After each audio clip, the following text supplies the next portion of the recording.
Ferrari, Race to Immortality. It's a documentary about the race of the famous Italian horse, the emblem on a coveted luxury car, status symbol of wealth. I'm laughing because an example comes to mind also of middle-aged or older men that want to project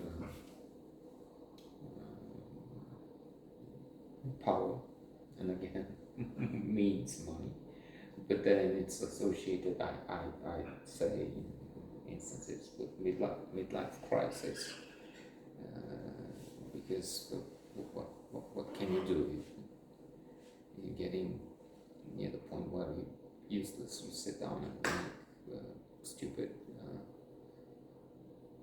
videos for the edge. And so you buy a car, but the joke was in Kaminsky method. One of the recent episodes I've noted on.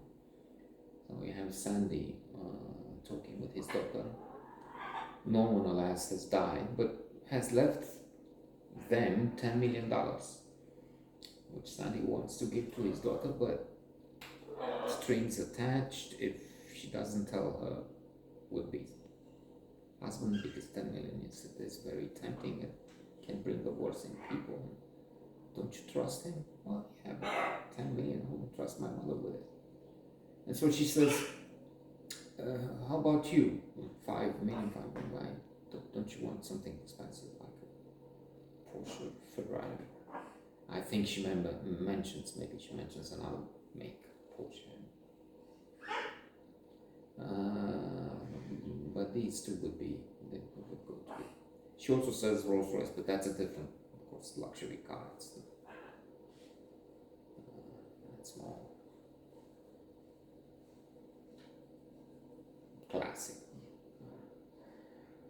And that's a massive. But Sandy says, well, yeah, there's nothing sexier than an old man having trouble getting out of his own car sometimes, because of course they're very low to the ground. They have to be able to reach 100 kilometers per hour or 100 miles even in 4 seconds or under. So they're not just symbols of wealth, but they're symbols of splendid engineering. So, which is the point here. Drive extremely fast, that's slick, that's beautiful. That's also true. Let's emphasize that. And here, documentary looks at their accomplishment in racing, car racing. But it brings us back to an age many decades ago when there were gentlemen drivers, pilots. Because that's a statement from Ferrari, Enzo Ferrari, the man that was dominant,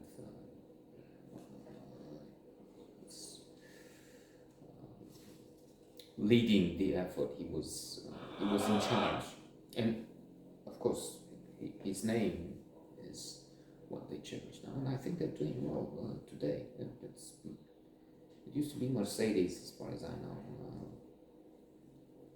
taking the titles and having the edge, but now is it Ferrari ahead? It's up there anyway. One of the two contenders, and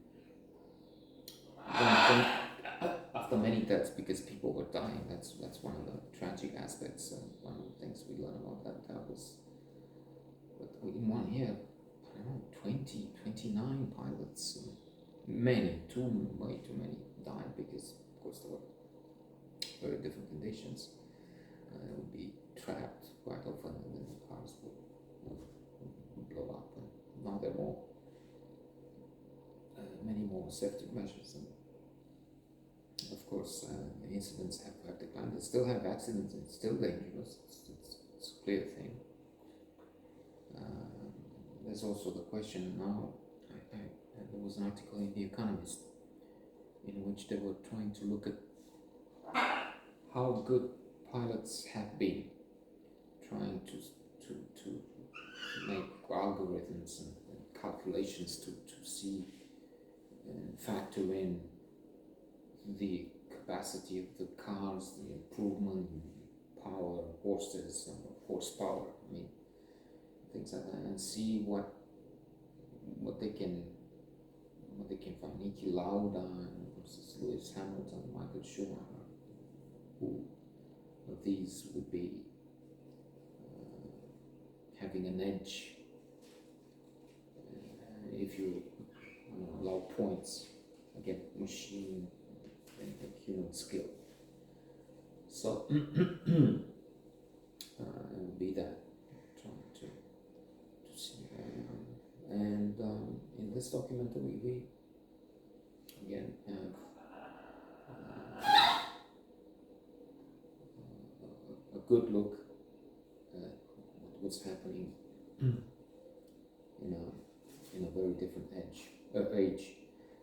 And we have some of those accidents. We have one of them, Terminal, crowned as Formula One champion of the world in that year, and then just a couple of months or so later, he is driving on a road and competing a little bit with a fellow driver that is passing on a motorway, and then the car flips and he dies.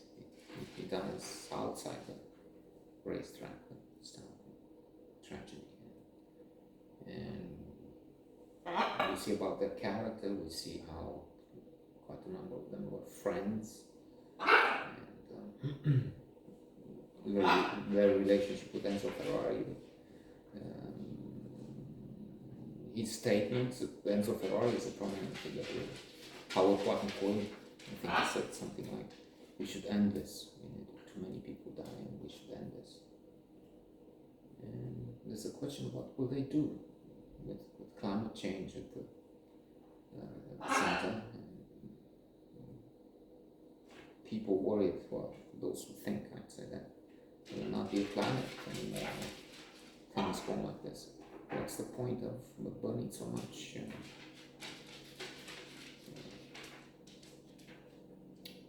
hydrocarbon and putting so much pollution in the air just to raise a shouldn't they move to electric car racing, which they have, but that's a different form.